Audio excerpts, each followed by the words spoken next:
Hello everyone. तो कैसे हैं आप सभी लोग।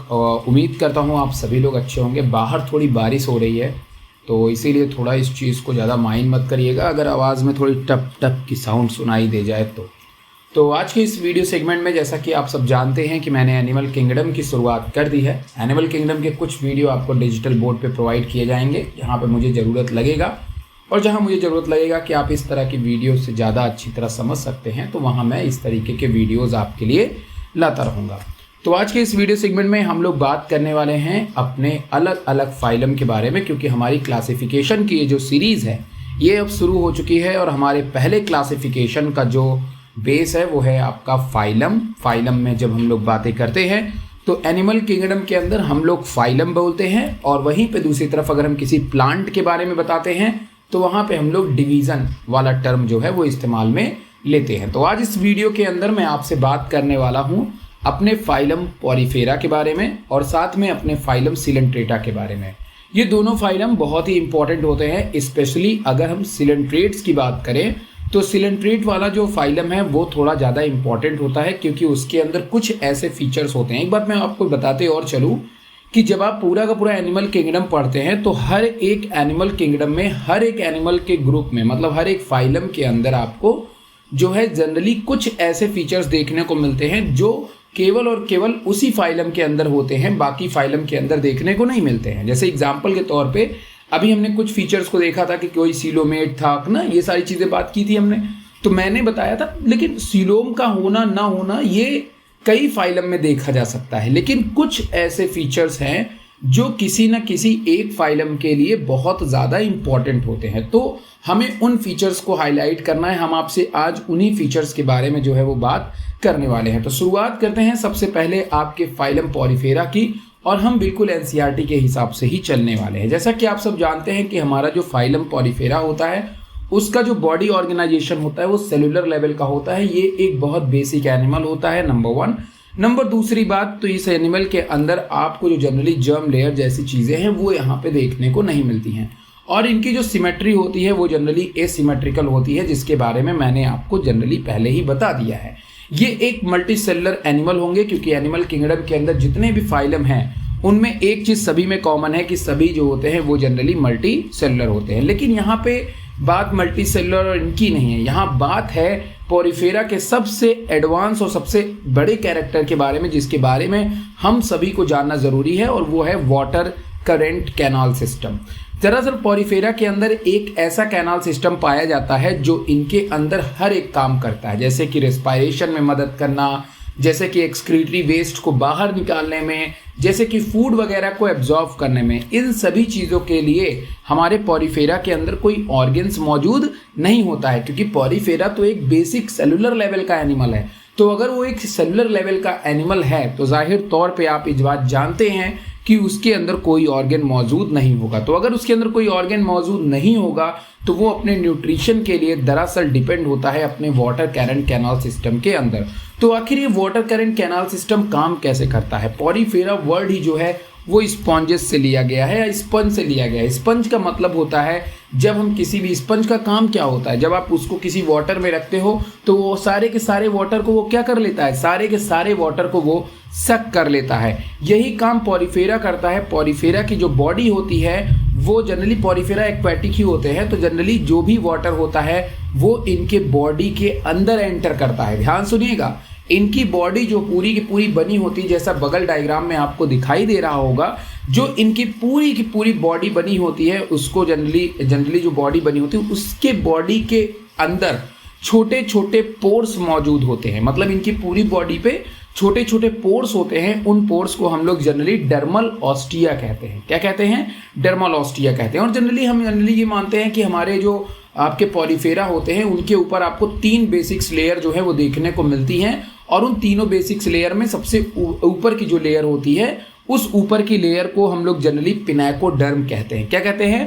पिनाकोडर्म कहते हैं। और इन्हीं पिनाकोडर्म पे आपको छोटे छोटे स्पाइक्यूल्स दिखाई देते हैं। क्या दिखाई देते हैं? छोटे छोटे स्पाइक्यूल्स दिखाई देते हैं जो स्पॉन्जिन प्रोटीन से बने होते हैं। किससे बने होते हैं? स्पॉन्जिन प्रोटीन से बने होते हैं। और इनकी साथ में दूसरी बीच में इनके एक लेयर पाई जाती है जिसे हम लोग जनरली मीजेनकाइम कहते हैं। क्या कहते हैं? मीजेनकाइम कहते हैं। और इसी मीजेनकाइम में कुछ स्पेशल टाइप की सेल पाई जाती है जिसे हम लोग अमीबोसाइट्स कहते हैं, जो हमारे फूड वगैरह के ब्रेकडाउन में कहीं ना कहीं मदद भी करते हैं। अगर मैं अमीबोसाइट्स की बात करूं तो ये न्यूट्रिएंट वगैरह को डिलीवर करने में इनका काफ़ी हद तक रोल होता है। और सबसे अंदर वाली लेयर जो होती है वो बहुत इंपॉर्टेंट होती है। सबसे अंदर वाली लेयर को हम लोग क्वानोडर्म कहते हैं। और इसी वाले जो अंदर की तरफ जो लेयर होती है उसी लेयर में मौजूद होती है कुछ क्वानोसाइट्स, मतलब कि पूरे के पूरे लेयर को, जो अंदर वाली एक लेयर आप देख पा रहे होंगे, उस अंदर वाली लेयर के पूरी चारों तरफ क्वानोसाइट्स मौजूद होती हैं, मतलब कॉलर सेल मौजूद होती है।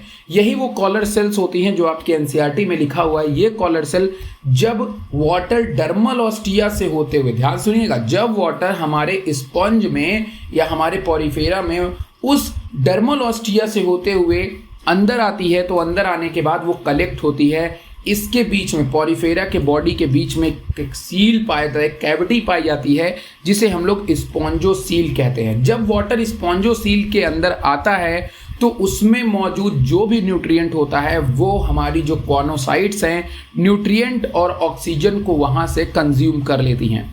और न्यूट्रिएंट और ऑक्सीजन को कंज्यूम करने के बाद वो उसी से अपना एनर्जी बनाती हैं, जैसा कि आप सब जानते हैं, माइटोकॉन्ड्रिया की मदद से।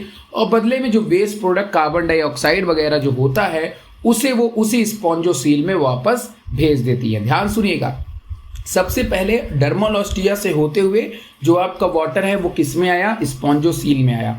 उसमें भी मैं आपको बताना चाहूँगा कि अगर कोई बड़ा सा पार्टिकल है, फूड पार्टिकल है, तो उसको भी जो पिनेकोडर्म होती है वहाँ पे मौजूद कुछ सेल्स उसको गेटअप कर लेती है और उसे छोटे छोटे टुकड़ों में तोड़ देती हैं। लेकिन जो मेन डाइजेशन होता है या जो मेन इनका जो न्यूट्रिएंट लेना होता है वो होता है स्पॉन्जोसील की तरफ। जब वाटर आता है तो उसी समय जो है हमारी जो कॉनोसाइट्स होती हैं, जो पूरे के पूरे अंदर की लेयर पे मौजूद हैं, वो सारी के सारे न्यूट्रिएंट को एब्जॉर्व कर लेती है उस वाटर से। वही वाटर जो अंदर आया हुआ है, और उस वाटर से न्यूट्रिएंट और ऑक्सीजन को एब्जॉर्व करने के बाद वो कार्बन डाइऑक्साइड को रिलीज कर देती हैं।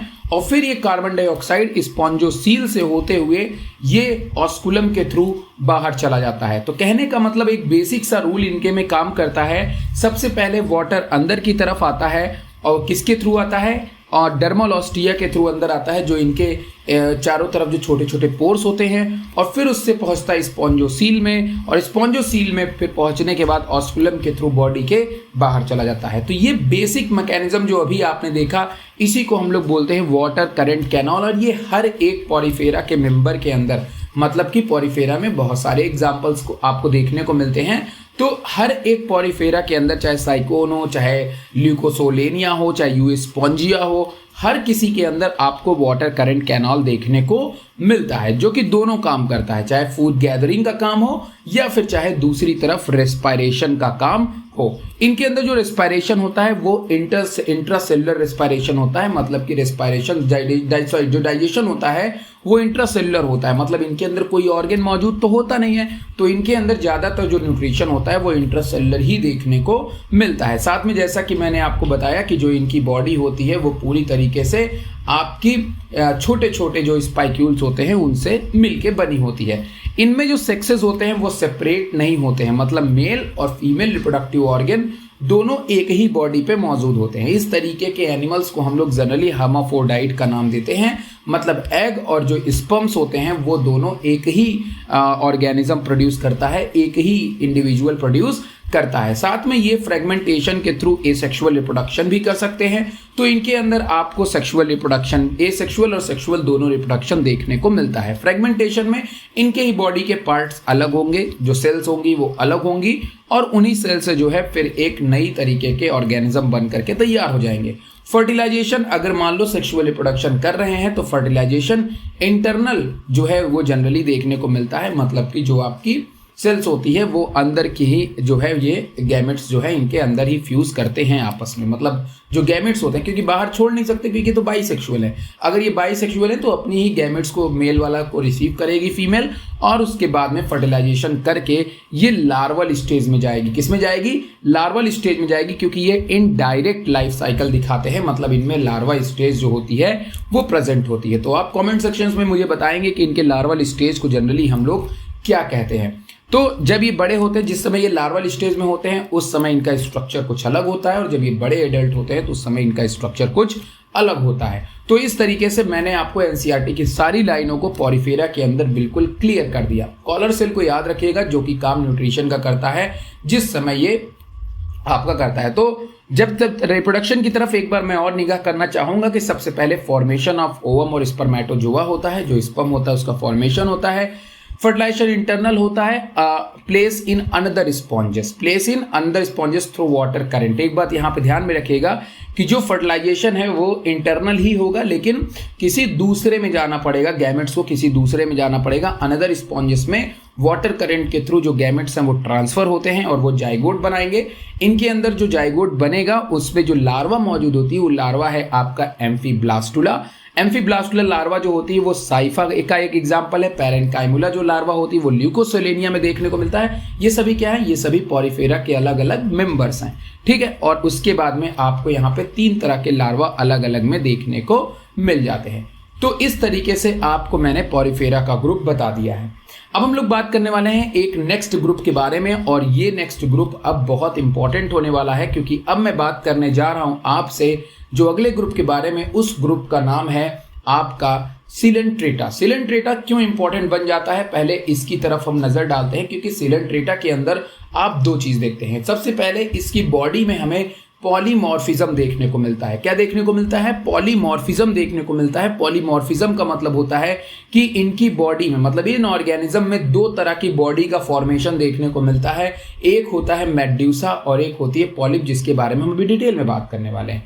तो सबसे पहले तो हमें ये देखने को मिलता है, उसी को जनरली अगर हम लोग बात करेंगे तो उसी को हम लोग जो है, एक चीज और इंपॉर्टेंट फीचर इनमें होता है, वो होता है नाइडोब्लास्ट का पाया जाना। किसका पाया जाना, नाइडोब्लास्ट का पाया जाना। साथ में इसमें एक और इंपॉर्टेंट फीचर है जिसका नाम है अल्टरनेशन ऑफ जनरेशन। तो अल्टरनेशन ऑफ जनरेशन भी आपके पॉलीमॉर्फिज्म से ही जुड़ा हुआ है। तो इसके ऊपर आइए हम थोड़ा सा डिस्कस कर लेते हैं। सबसे पहले सिलेंट्रेटा का मतलब होता है कि एक कैविटी वाला इंटेस्टाइन, मतलब कि अगर हम इनकी बॉडी को देखेंगे तो इनकी बॉडी के बीच में आपको एक कैविटी देखने को मिलेगी, जैसे हाइड्रा को आप जनरली देख पा रहे होंगे। तो अगर आप पूरी सिलेंट्रेट्स की बॉडी को आप चेक करेंगे तो सिलेंट्रेट की बॉडी के बीच में आपको एक कैविटी देखने को मिलेगी, और यहीं से इसका नाम रखा गया, जिसके नाम में ग्रीक वर्ड में काइलोस है जिसका मतलब होता है हॉलो, और इंटेरॉन जिसका मतलब होता है इंटेस्टाइन। मतलब कि हॉलो इंटेस्टाइन इनका एक मतलब होता है, जिसके कारण हम इनको जो है वो सिलेंट्रेटा का मेंबर कहते हैं। ये पॉरीफेरा से सिमिलर होते हैं जनरली, क्योंकि ये जनरली आपके डिप्लोब्लास्टिक नेचर के होते हैं। किस नेचर के होते हैं, ये जनरली डिप्लोब्लास्टिक नेचर के होते हैं, और इनके अंदर आपको केवल 2 लेयर देखने को मिलती है। एक लेयर होती है एक्टोडर्म और एक लेयर होती है एंडोडर्म।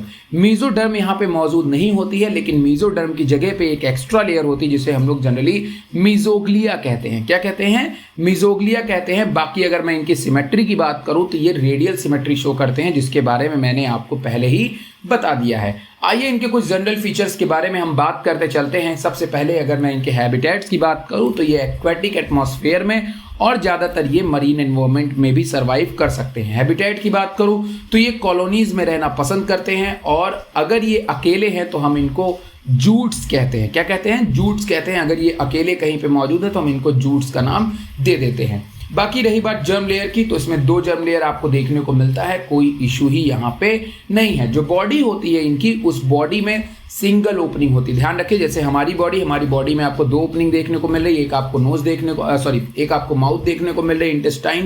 इंटेस्टाइन की 2 ओपनिंग है, एक माउथ है और दूसरा कौन सा है, एनस है। हमारे पास में 2 जो है ओपनिंग है, लेकिन वहीं पे दूसरी तरफ अगर हम इनकी बात करेंगे तो इनमें एक सिंगल ओपनिंग होती है, जिसको आप जनरली चाहे माउथ बोल दो, चाहे इनको हम लोग हाइपोस्टोम कहते हैं। क्या कहते हैं, हाइपोस्टोम कहते हैं। और इनके पास एक वाई शेप के टेंटिकल्स भी प्रेजेंट होते हैं। क्या प्रेजेंट होते हैं, टेंटिकल्स प्रेजेंट होते हैं। अगर मैं किसकी बात करूं, हाइड्रा की बात करूं, तो वहां पे आपको टेंटिकल्स देखने को मिलते हैं। और ये टेंटिकल्स जो होते हैं ये कोई नॉर्मल टेंटिकल्स नहीं होते हैं। इन्हीं टेंटिकल्स के टिप पे मौजूद होती है नाइडोब्लास्ट। जो नाइडोब्लास्ट होती है, ये नाइडोब्लास्ट के अंदर जो होते हैं वो निमेटोसिस्ट प्रेजेंट होते हैं, या नाइडोब्लास्ट जो होती है यही निमेटोसिस्ट की मदद से इसमें एक थ्रेड लाइक स्ट्रक्चर रहता है, और उसी थ्रेड लाइक स्ट्रक्चर की मदद से किसी भी जो प्रे होता है उसको जो है कैप्चर करते हैं फॉर द फूड के लिए। तो इनके टेंटिकल्स में नाइडोब्लास्ट होते हैं और उन्हीं नाइडोब्लास्ट के थ्रू ये फूड को कैप्चर करने का काम करते हैं, जो कि बगल में आपको जो है जनरली दिखाई दे रहा है। कुछ में इनमें आपको कुछ पॉइजनस सब्सटेंसेस भी देखने को मिलते हैं, जिसके कारण ये प्रे को कैप्चर करने में काफ़ी आसानी इनको हो जाती है। सीलोम की बात करूं तो सीलोम में मैंने कहा कि इनके अंदर आपको गैस्ट्रोवेस्कुलर कैविटी देखने को मिलेगी, मतलब बीच वाला पोर्शन जो होगा वो पूरी तरह से खाली होगा, जो कि न्यूट्रिशन वगैरह में मदद करेगा।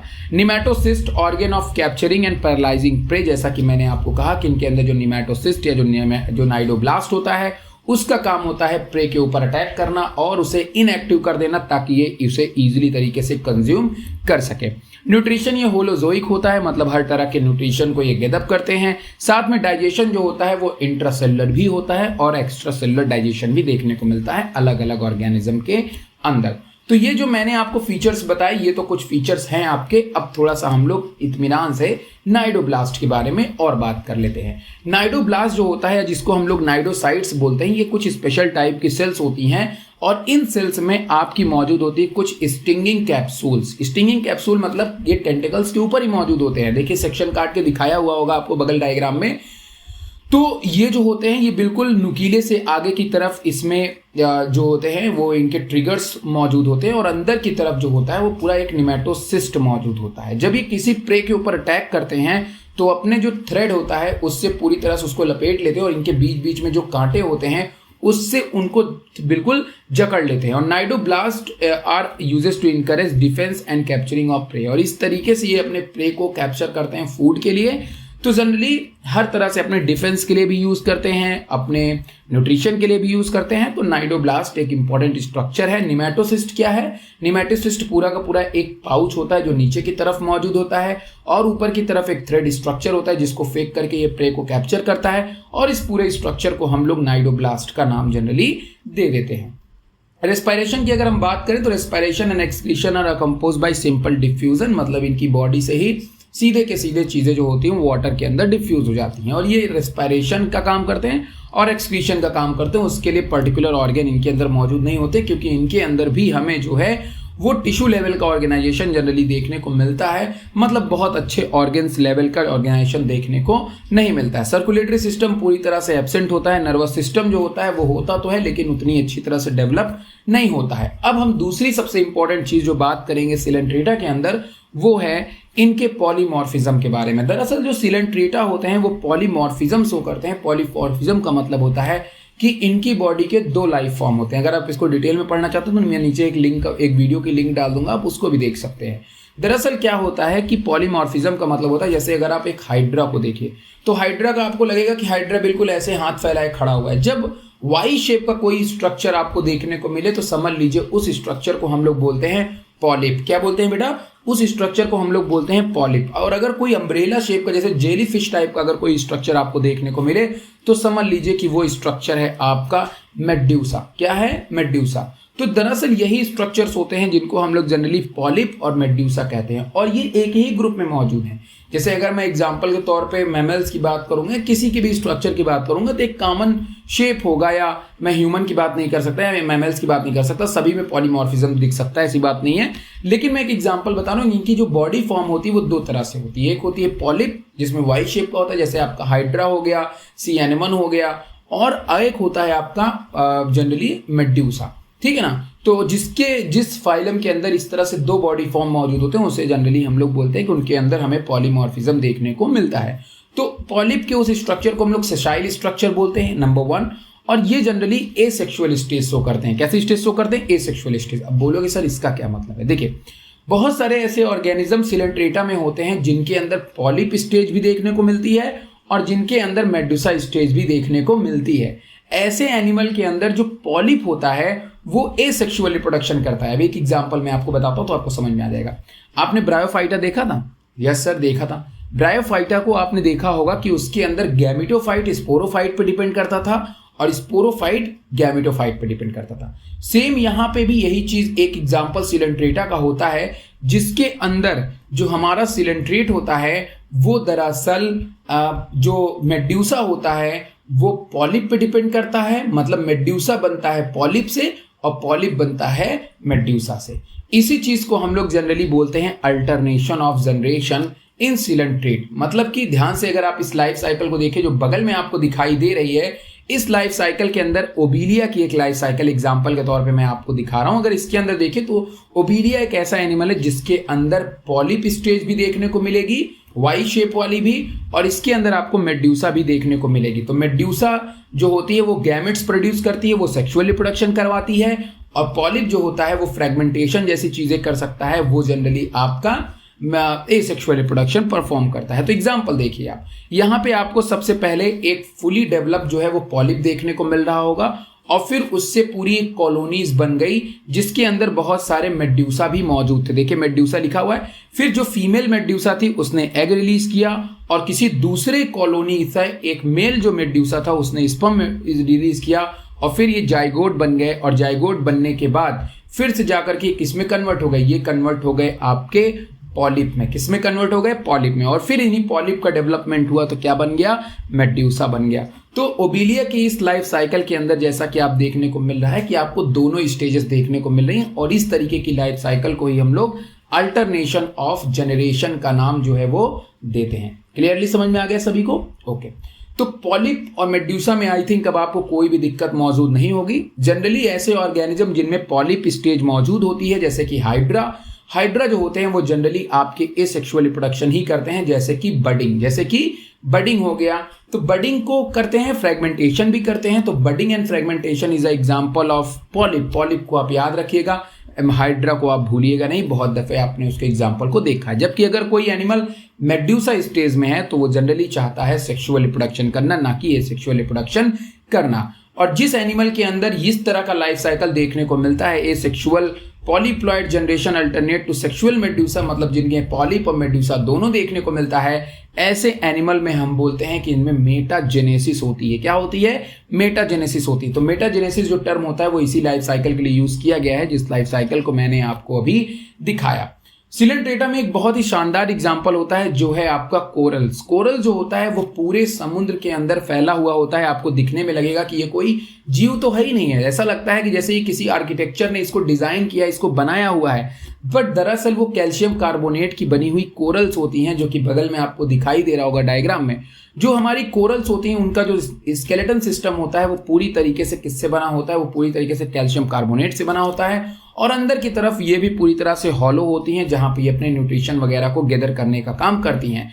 वहीं पे नाइटेरियन की एक, जैसा कि मैंने बात किया कि इनके अंदर पॉलिप और मेड्यूसा दोनों स्टेजेस आपको देखने को मिलती हैं। अम्ब्रेला शेप वाला जो होता है, जैसे कि एग्जांपल के तौर पे अम्ब्रेला शेप में जब आप आएंगे तो ऑरेलिया है। क्या है? ऑरेलिया मतलब जेलीफिश जो होती है वो जनरली मेड्यूसा का एग्जांपल है। वहीं पे अगर हम बात करें हाइड्रा एडेम्शिया, तो ये किसका एग्जांपल है? ये एग्जांपल है आपके पॉलिप के। होपफुली आप इसको बहुत ही अच्छी तरीके से समझ गए होंगे। नाइटेरियंस जो होते हैं वो generally alternation of generation show करते हैं, जैसा कि मैंने आपको एक लाइफ साइकिल में दिखाया, और इसका एग्जांपल हमें देखने को मिलता है ओबीलिया के अंदर। किसके अंदर? ओबीलिया के अंदर। तो होपफुली आपको ये सारी चीजें बहुत अच्छी तरीके से समझ में आ गई होंगी। इनके अंदर भी रिप्रोडक्शन दोनों तरह से हो सकता है, बडिंग, गैमेट फॉर्मेशन, साथ में इनके अंदर भी हमें लार्वल फॉर्मेशन देखने को मिलता है, मतलब इनके अंदर भी हमें लार्वा स्टेज जो है वो देखने को मिलती है। तो होपफुली आज की इस वीडियो में आपको पॉरीफेरा और सिलेंट्रेटा अच्छी तरह से समझ में आ गया होगा। अगर आपको वीडियोस अच्छे लग रहे हैं, सारे वीडियोस को आप देखें, मैं लगातार एनिमल किंगडम के वीडियोस बना रहा हूं इस चैनल पे बिल्कुल नए तरीके से, तो जरूर इसको बताइएगा। फीडबैक देना बिल्कुल ना भूलिए। बहुत सिंपली तरीके से एनसीईआरटी की लाइनों को मैंने केवल बताया हुआ है, ज्यादा एडवांस मैं इसमें कुछ भी नहीं पढ़ाने वाला हूं। अगर आपको ज्यादा एडवांस देखना है तो फिर उसके लिए आप मेरे YouTube चैनल विधान बायोलॉजी को भी क्लिक कर सकते हैं। वहां की प्लेलिस्ट पे जाकर के आप इस चैनल के बाकी सारी चीज़ों को बहुत डिटेल में पढ़ सकते हैं, बट उतनी पढ़ने की कोई ज़रूरत है नहीं। अगर आप नीट के लिए जाना चाहते हो तो बट आपकी मर्जी है भाई, अगर आपको पढ़ना है जरूर पढ़िए। और साथ में अगर आप ऐसे ही प्रेसाइज मटेरियल को यूज़ करना चाहते हैं और ऐसे ही प्रेसाइज तैयारी अपने नीट की करना चाहते हैं और ढेर सारे क्वेश्चन सॉल्व करना चाहते हैं, वन लाइनर नोट्स की आपको ज़रूरत पड़ रही है, तो ज़रूरी तौर पे आप मेरी बुक को ले सकते हैं। मेरी बुक विधान handbook biology part 1 part 2 volume 1 volume 2 volume 1 for class 11th, जिसके अंदर मिलते हैं आपके पॉइंट वाइज नोट जो कि पूरी तरह से एनसीईआरटी से रिलेटेबल हैं, अलाइन किए गए हैं। साथ में आपको मिलते हैं 2000 से भी ज़्यादा क्वेश्चन एक पार्ट में, मतलब दोनों पार्ट मिला के 4000 क्वेश्चन। हर एक चैप्टर के अंदर तकरीबन 100 से 200 क्वेश्चन रखे गए हैं, जिससे कि आपकी प्रिपरेशन दमदार हो जाए। उम्मीद करता हूँ वीडियो आपको पसंद आया होगा, जानकारी आपको अच्छी लगी है तो इसको लोगों तक शेयर करिए। थोड़ा सा चैनल को आपकी ग्रोथ की जरूरत है। तक के लिए बाय बाय, गुड नाइट।